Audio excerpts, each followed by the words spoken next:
Elle est élégante, spectaculaire. Elle est la star sur les plages de la Martinique. Elle, c'est la Yole, un voilier qui va vous surprendre.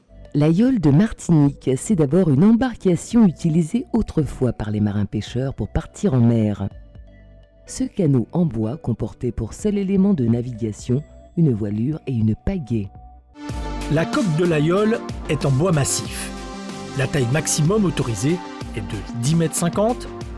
La Yole pèse environ 800 kg. La construction de la Yole, alors première chose, choisir les bonnes essences. Cette partie-là, qu'on appelle la quille, elle doit être faite à un bois très dur, angélique ou tech ou de la marante, et sera amenée à être glissée sur la plage pour la rentrer et la sortir. L'essence pour faire les membouilleurs, c'est-à-dire les côtes que vous voyez là, et elles sont faites en général en poirier. Pour remplacer le poirier pour faire les membouilleurs, le bois qui s'appelle acajou rouge pour faire les membouilleurs. Les traves, c'est l'avant de la Yole, qui est fait aussi en bois soit de l'acajou, soit du poirier. La Yole est façonnée par des charpentiers de marine, sans l'aide de plan, uniquement à l'instinct et selon un savoir-faire ancestral. Il n'y a pas de plan pour faire les yoles. C'est à l'œil qu'on le fait, c'est empirique. Et comment on fait pour pouvoir faire une yole différente de l'autre? On s'inspire des premières yoles, des anciennes yoles. Et par rapport à la navigation en mer, on sait si elle est en faune, il faut grossir l'avant. Si l'arrière descend trop, il faut l'aplatir un peu. Et d'après la dextérité de chaque patron, ils veulent une yole qui leur convienne à leur manière de barrer. Et là, on s'adapte, on prend la base sur les anciennes pour pouvoir progresser dans l'avenir. Les yoles qui ont réalisé le premier tour en 1966 affichaient une longueur variant entre 6,50 m et 7,50 m. La yole a une durée de vie de 3 à 10 ans, selon les moyens de l'équipage, car elle peut coûter jusqu'à 25 000 €. Sa fonction, trouver le meilleur compromis entre stabilité et vitesse. Au fil des ans, les courses à deux voiles ont vu le jour. Particulièrement prisées du public, elles font appel à toute la puissance physique de l'équipage, une maîtrise de l'embarcation à toute épreuve et une concentration sans faille des yoleurs sur les bois dressés. Face au succès obtenu lors des courses dominicales et devant l'engouement suscité par le Tour des Yoles, la Société des Yoles Rondes a lancé les premières compétitions de bébé Yole durant la saison 84-85. Ces embarcations d'environ 6 mètres constituent en effet un excellent apprentissage des bases et permettent au plus grand nombre de se familiariser à la yole. Depuis 3 ans que j'ai fait la yole, mon papa m'a appris à faire de la yole et puis appris à faire de la voile. Et puis j'ai commencé à faire de la mini-yole tout ça en 3 mètres, j'étais sous l'eau. Moi je voudrais faire pagaie et voile. Ma vocation maintenant, c'est de transmettre le maximum de savoir à tout type de génération. Que ce soit petit 5-6 ans, 12-15 ans, plus jeunes, les lycéens, les yoleurs, quel qu'elle soit, c'est transmettre le maximum de savoir. Les coursiers pratiquent de 7 à 77 ans. Leur valeur est inestimable. Leur fonction, travailler en équipe. Chaque coursier a un rôle à jouer. Les bois dressés doivent équilibrer l'embarcation. La concentration doit être totale. Parfois, des changements d'équipier périlleux sont opérés en pleine navigation. Le manœuvre d'écoute est chargé de la propulsion grâce au réglage de la voile. Le patron et ses aides-patrons dirigent la yole et font les choix tactiques en fonction du vent et de la position des adversaires. Voilà une photo, et voilà une autre photo avec toujours le Boeing, tu vois, c'est une belle yole, hein, et avec la voile de 18 mètres. Bon alors, on était en voile de coton.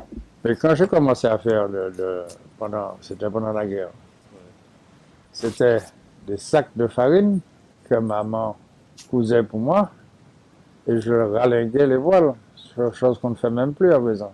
Quand nous avons commencé, après chaque course, les municipalités nous recevaient à la cantine. Et c'était le jour de l'année où le marin-pêcheur sortait avec sa femme et son enfant et venait partager un repas. Il n'y a pas de sexe sur l'Aïol, hein. Tout le monde est logé à la même enseigne. Ce qui nous attire à l'Aïol, c'est principalement le sport et surtout le fait de pratiquer un sport qui est culturel et qu'on pratique aussi que chez nous. Il n'y a pas ça ailleurs, c'est très important pour nous. Alors non seulement c'est une valeur sûre pour la Martinique, mais je dirais que c'est une valeur sûre pour le monde entier parce que dans aucune autre île, dans aucun autre pays, on pratique un sport tel quel, il est propre à nous.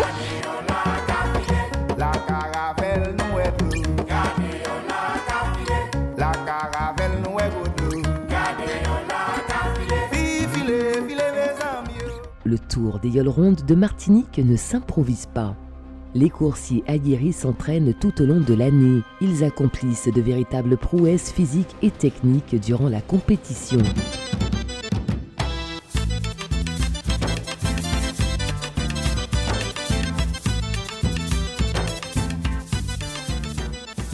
La chose qu'on fait, on va voir notre yole, comme elle a dormi toute seule pour savoir comment elle est.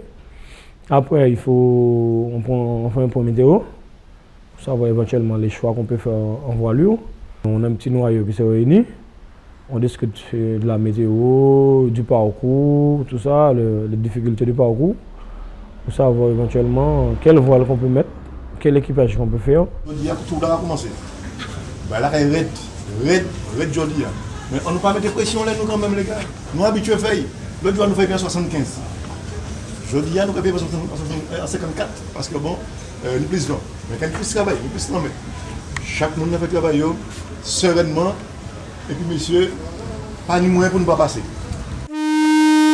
Gadiola ka file mes amis yo. Gadiola ka file mes amis. Gadiola ka file mes amis yo.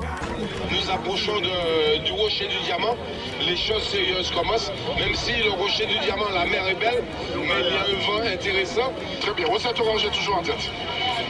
Rosette Orange toujours en tête, retour au bateau 2 avec Manuela.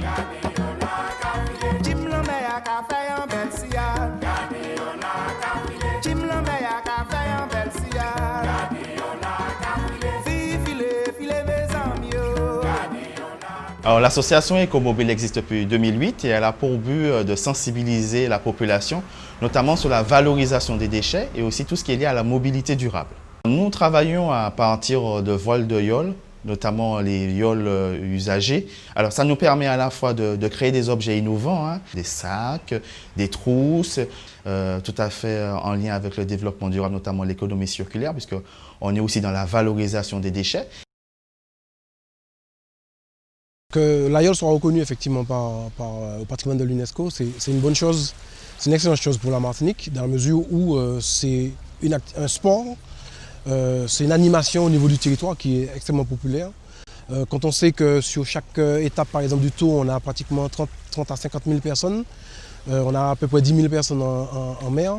Nous avons plusieurs objectifs à travers cette démarche. Conserver le savoir-faire des charpentiers de marine locaux. Transmettre des savoir-faire liés à la navigation. Confirmer et renforcer les liens entre les praticiens de l'Aïol et la société locale. Avec la reconnaissance de l'Aïol martiniquaise à l'UNESCO, nous voulons prendre part à la promotion de la diversité culturelle dans le monde.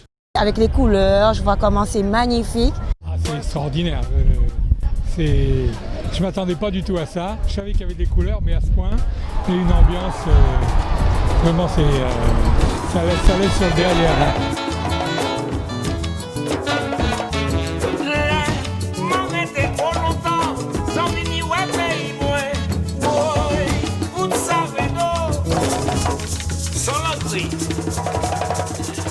Martinique chérie.